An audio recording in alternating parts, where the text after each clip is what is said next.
خبر اصل میں یہ ہے عمران خان کا ایک اہم شخصیت کے لیے وہ پیغام ہے جو ان تک پہنچا دیا گیا ہے۔ السلام علیکم دوستوں، میں فیاض محمود ہوں۔ کوٹ ٹاک میں آپ کو خوش آمدید کہتے ہیں اور میرے ساتھ موجود ہیں وقاص احمد۔ پاکستان تحریک انصاف کے لیے آج بڑی ہی زبردست خبروں کا دن ہے، اور وہ کہتے ہیں کہ اس وقت جو ضمانتوں کا سیل لگ چکی ہے، میلہ لگ چکا ہے، لیکن خبر یہ نہیں ہے کیونکہ آپ کو سب کو معلوم ہے کہ عمران خان کی 8 مقدمات میں ضمانتیں منظور ہو گئی ہیں۔ اسی طرح اب ڈسٹرکٹ کورٹ نے بھی 63 کارکنان کی ضمانتیں بھی منظور کر دی ہیں۔ خبر یہ نہیں ہے، خبر اصل میں یہ ہے عمران خان کا ایک اہم شخصیت کے لیے وہ پیغام ہے جو ان تک پہنچا دیا گیا ہے، اور اس شخصیت نے بھی اپنا جواب دے دیا ہے۔ لیکن سب سے پہلے ہم بات کر لیتے ہیں کہ آج سپریم کورٹ میں جو کچھ ہوا وہ کیا ہے، اور اس کے بعد وہ پیغام کیا تھا، وہ ہم سب کچھ جانیں گے۔ ہمارے ساتھ موجود ہیں وقاص،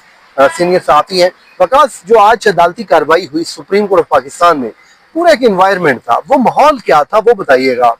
دیکھیں، سب سے پہلے تو فیاض، آج یہ ہے کہ ایک بڑا دن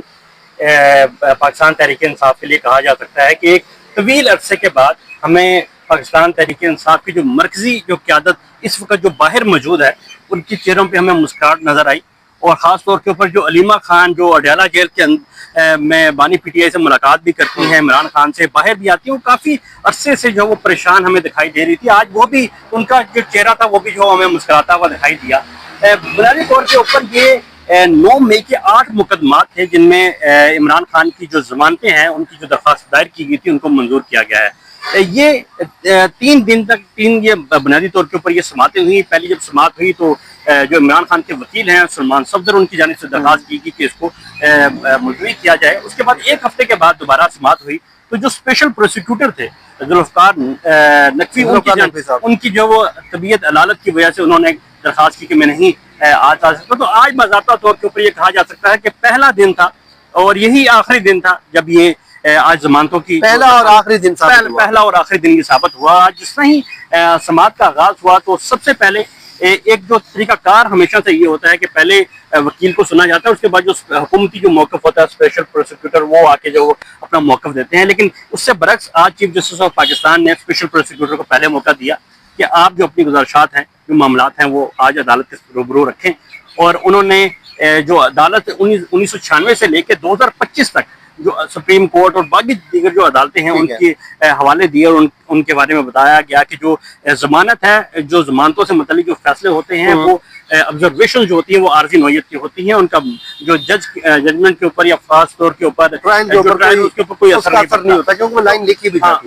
ہے۔ وہ ایک طویل انہوں نے جو آرگومنٹس دیے، اور اس آرگومنٹس کے بعد 2 مختلف مراحل میں یہ آج سماعت ہوئی۔ پہلے 10 بجے کے قریب جب وہ سماعت کا آغاز ہوا، اس کے بعد جو وقفہ کر دیا گیا، اور وقفے کے بعد دوبارہ جب سماعت کا آغاز ہوا تو تقریباً 1 گھنٹے کے قریب کہا جا سکتا ہے کہ یہ دوبارہ سماعت ہوئی۔ اور اس سماعت کے بعد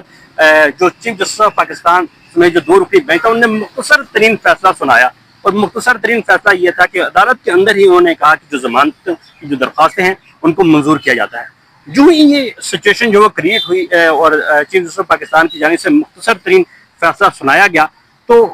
جو کمرہ عدالت ہے وہاں پر جو پاکستان تحریک انصاف کی جو رہنما وہاں پر موجود تھے، علیمہ خان جو ان کی ہمشیرہ ہیں، اور باقی دیگر جو 2 ان کی ہمشیرہ ہیں، وہ بھی کمرہ عدالت کے اندر موجود تھے۔ وہ ایک خوشی سے وہ چہک اٹھے، نعرے بازی کمرہ عدالت کے اندر نہیں کی، لیکن باہر آئے، اور باہر